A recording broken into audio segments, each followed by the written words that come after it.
అనే కాకుండా అన్ని డిసిప్లిన్స్లో కూడా డెవలప్ చేయడానికి ఫేజ్డ్ మేనర్లో ఆయన చాలా కమిటెడ్గా ముందుకు వస్తున్నారు. దానికి తనకున్న అన్ని శక్తుల్ని అక్కడ మొబిలైజ్ చేయడానికి ఆయన ప్రయత్నం చేస్తున్నారు. అందులో భాగంగానే నిజానికి ఇది ఇంతకు ముందు ఇచ్చిన హామీనే. గతంలో రామ్ చరణ్కి పవన్ కళ్యాణ్కి మధ్య జరిగినటువంటి ఒక చర్చ సందర్భంగా ఈ ప్రస్తావన వచ్చింది. ఫైనల్గా అది ఇప్పుడు అక్కడ అపోలో హాస్పిటల్ రావటం అనేది ఆల్మోస్ట్ అయిపోయింది, అది ఖాయమైపోయింది. ఇప్పుడు ఇక్కడ మనం గమనించాల్సింది ఏంటంటే ఆయన పిఠాపురం తన నియోజకవర్గంగా ప్రకటించేశాడు. దీని ద్వారా అంటే ఇప్పటిదాకా కొంత సందేహం ఉంది ఆయన తర్వాత ఎన్నికల్లో అక్కడి నుంచి మారుతారా అని. ఇప్పుడు మారే పరిస్థితి లేదు అనేది పూర్తి స్థాయిలో క్లారిటీ వచ్చేసింది. స్థిరీకరణ జరిగిపోయింది అపోలో హాస్పిటల్ ప్రకటనతో. అలాగే వాళ్ళు స్థలం తీసేసుకున్నారు, పని మొదలైపోతుంది, పెద్ద ఎక్కువ టైం కూడా తీసుకోరు. ఈ సంవత్సరాంతం లోపు అక్కడ సేవలు ప్రారంభం అయిపోతాయి దాదాపుగా. కాబట్టి వర్మ గారి పరిస్థితి ఏమిటి అనేది గత వారం రోజుల నుంచి చర్చ జరుగుతోంది. అక్కడ ఆయనకి వేరే నియోజకవర్గం ఆఫర్ ఉందని చెప్పడం, అలాగే ఆయన కూడా నేను ఇంకా ఎక్కడికి వెళ్ళదలుచుకోలేదు, ఈ నియోజకవర్గంలోనే ఉండదలుచుకున్నాను అని ఆయన ఒక క్లారిఫికేషన్ ఇచ్చారు. అయితే మరి ఆయన వేరే నియోజకవర్గానికి వెళ్లకుండా ఇది పవన్ కళ్యాణ్ గారికి స్థిరీకరణ జరిగిపోయి వర్మ గారి పరిస్థితి ఏమిటి అంటే ఆయన ఇంకా టోటల్గా ఆ నియోజకవర్గం నుంచి ఎమ్మెల్యేగా ఎన్నికవటం లేదు, ఎమ్మెల్యే అభ్యర్థిగా ఉండటం అనే కార్యక్రమాన్ని పూర్తిగా అంటే ఇంకొక ప్రపోజల్ తెర మీదకి వచ్చింది సార్. ఇప్పుడు ఉమ్మడి గోదావరి జిల్లాల అభివృద్ధి మండలి ఒకటి ప్లాన్ చేస్తున్నారు. కొంచెం అంటే ఎమ్మెల్యే కన్నా కూడా స్థాయి పెద్దది అనే పద్ధతిలో అది ప్లాన్ చేసి ఆ చైర్మన్ పొజిషన్ ఆయనకి కట్టబెడదాం అనే ఆలోచన కూడా ఒకటి. అదే ఏదైనప్పటికీ ఇప్పుడు టీటీడీ అని ఒక ప్రచారం, ఇలా రకరకాల ప్రచారాలు జరుగుతున్నాయి. కానీ ఏది ఏమైనప్పటికీ ఆయన్ని ఏ పదవిలో ఉంచినా, ఏ నామినేటెడ్ పదవిలో ఉంచినా కానీ అది పర్మనెంట్ చేసుకోవాల్సినటువంటి పరిస్థితి ఉంటుంది అనేది అర్థమవుతుంది.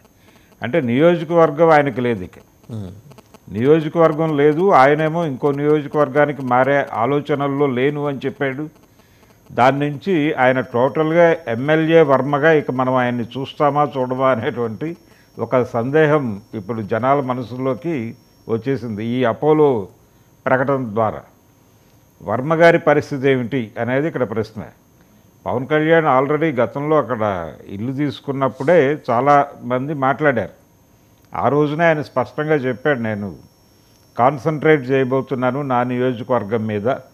ఇప్పటి వరకు ఎవరూ కూడా వాళ్ళ నియోజకవర్గం నుంచి గెలిచిన తర్వాత సొంత నియోజకవర్గాన్ని తిరిగి ఎన్నికలప్పుడు పలకరించడం తప్ప మిగిలిన సమయాల్లో అందుబాటులో కూడా ఉండరు. కానీ అలా లేదు, నేను మంత్రి అయినా ఏదైనా అందుబాటులో ఉంటాను. ప్రతి నెల ఇన్ని రోజులు ఇక్కడ నేను ఖచ్చితంగా స్టే చేస్తాను, ఎవరైనా నన్ను ఇక్కడికి వచ్చి కలవచ్చు. అలాగే ఆయన ఇవి కూడా చెప్పాడు, అంటే ఆయన్ని కాంటాక్ట్ చేయడానికి రకరకాల వేదికల మీద అవకాశం కూడా కల్పించాడు నియోజకవర్గ ప్రజలకి. ఫోన్ ద్వారా కూడా డయల్ ఫ్రీ నెంబర్లు ఈ లెవెల్లో వెళ్ళాడు ఆయన. అలాగే ట్విట్టర్ ద్వారా మీరు నాకు ఏ సమస్య ఉన్నా నా దృష్టికి తీసుకురావచ్చు, లేకపోతే మెయిల్ ద్వారా తీసుకురావచ్చు అని చెప్పి రకరకాల మాధ్యమాలలో ప్రజలకు అందుబాటులో ఉండటం అనే దానికి ప్రథమ ప్రాధాన్యత ఇస్తున్నాను. నేను నియోజకవర్గ అభివృద్ధికి ప్రథమ ప్రాధాన్యత ఇస్తున్నాను. ఇలా అమలాపురం నియోజకవర్గానికి సంబంధించి పవన్ కళ్యాణ్ గారు మొదటి నుంచి మాట్లాడుతూ వస్తున్న మాటలు, అలాగే జరుగుతున్నటువంటి కార్యక్రమాలు ఇవన్నీ చూస్తే పూర్తిగా అది పవన్ కళ్యాణ్ గారి నియోజకవర్గంగా మారిపోబోతోంది అనేది అర్థమవుతోంది. నిజానికి పవన్ కళ్యాణ్ని ఓడించడం కోసం కూడా ఆ నియోజకవర్గానికి ఒక ప్రాధాన్యత కల్పించే ప్రయత్నం వైఎస్ఆర్సీపీ నుంచి కూడా జరిగింది. జగన్మోహన్ రెడ్డి గారు చాలా గట్టిగా చేశారు. ఆయన ఒక ప్రకటన చేశారు, అక్కడి నుంచి గీత గారు గెలిస్తే ఆవిడకి డెప్యూటీ సీఎం చాలా ప్రాధాన్యత కలిగినటువంటి శాఖ కేటాయించడం జరుగుతుంది, మీ నియోజకవర్గాన్ని ప్రత్యేకమైన దృష్టితో చూసి అభివృద్ధి చేస్తామన్న మాట కూడా చెప్పాడు. పిఠాపురంకి ఇంకొకటి కూడా ఉందండి, ఆ నియోజకవర్గానికి స్పెషాలిటీ ఏ పార్టీ నుంచి ఎవరు గెలిచినా అక్కడి నుంచి డిప్యూటీ సీఎం గ్యారెంటీ అనేది ఒకటి. అదే ఈ ప్రకటన పవన్ కళ్యాణ్ ఎప్పుడైతే అక్కడి నుంచి కంటెస్ట్ చేస్తున్నారు అనే విషయం అర్థమైపోయిందో, రెండోది ఆయనకు చాలా ప్రాధాన్యత ఉన్నటువంటి పదవులు దక్కుతాయి, కూటమి అధికారంలోకి వస్తాయి అనేది కూడా క్లియర్ అయిపోయింది అప్పటికే. డెఫినెట్గా ఆయన నిజానికి సీఎం క్యాండిడేట్ అని కదా ఆయన అంచనా.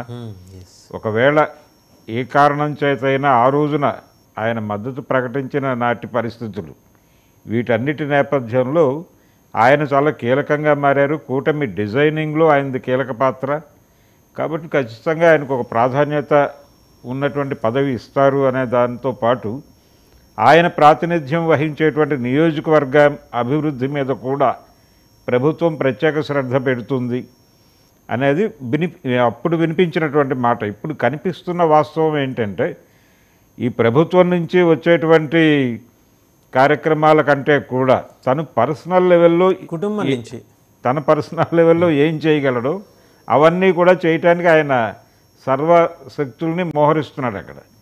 అందులో భాగంగానే ఇప్పుడు ఈ అపోలో అయితే ఇది మనం ఖచ్చితంగా అందరూ వెల్కమ్ చేయాల్సిన విషయం. అవును. అంటే how committed one MLA is for his constituency అనేది సెగ్మెంట్ అనేది పవన్ కళ్యాణ్ గారు అందరికన్నా ముందు చేసి చూపిస్తున్నారు.